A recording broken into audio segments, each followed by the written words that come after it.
Indian ഹോക്കിയിലെ ghost എന്നറിയപ്പെട്ടിരുന്ന goal keeper manual Federico അന്തരിച്ചു. മാസ്മരിക പ്രകടനത്തിലൂടെ ഒരു കാലത്ത് ഇന്ത്യൻ ടീമിന്റെ അവിഭാജ്യ ഘടകമായിരുന്നു കണ്ണൂർക്കാരനായ മാനുവൽ ഫെഡറിക്. ക്യാൻസർ ബാധിച്ച് ബംഗളൂരുവിൽ ചികിത്സയിലിരിക്കെയാണ് അന്ത്യം.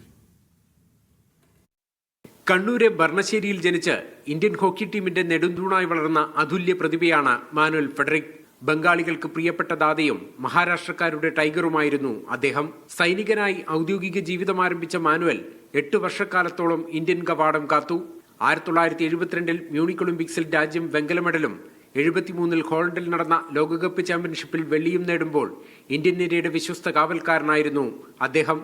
78 അർജന്റീനൻ ലോകകപ്പിൽ 4ാം സ്ഥാനം നേടിയ ഇന്ത്യൻ ടീമിലും മാനുവൽ ഫെഡറിക് ഉണ്ടായിരുന്നു. മ്യൂണിക് ഒളിമ്പിക്സിൽ 6 കളികളിൽ 8 ഗോളുകൾ മാത്രം വഴങ്ങിയ മാനുവലിന്റെ പ്രകടനം ഹോക്കി ആരാധകരുടെ മനസ്സിൽ ഇന്നുമുണ്ട്. ഗോൾ വലക്ക് മുന്നിലെ കണ്ണഞ്ചിപ്പിക്കുന്ന പ്രകടനത്തിലൂടെ ആരാധകരെ കയ്യിലെടുത്ത താരത്തെ 2019 ധ്യാൻചന്ദ് അവാർഡ് നൽകി രാജ്യം ആദരിച്ചു. 8 തവണ തള്ളിയ ശേഷമായിരുന്നു അവാർഡിന് അദ്ദേഹത്തെ രാജ്യം പരിഗണിച്ചത്. പിന്നാലെ ജന്മനാട്ടിൽ വീട് നിർമ്മിച്ചു നൽകി സംസ്ഥാന സർക്കാരും മാനുവൽ ഫെഡറിക്കിനെ അംഗീകരിച്ചു.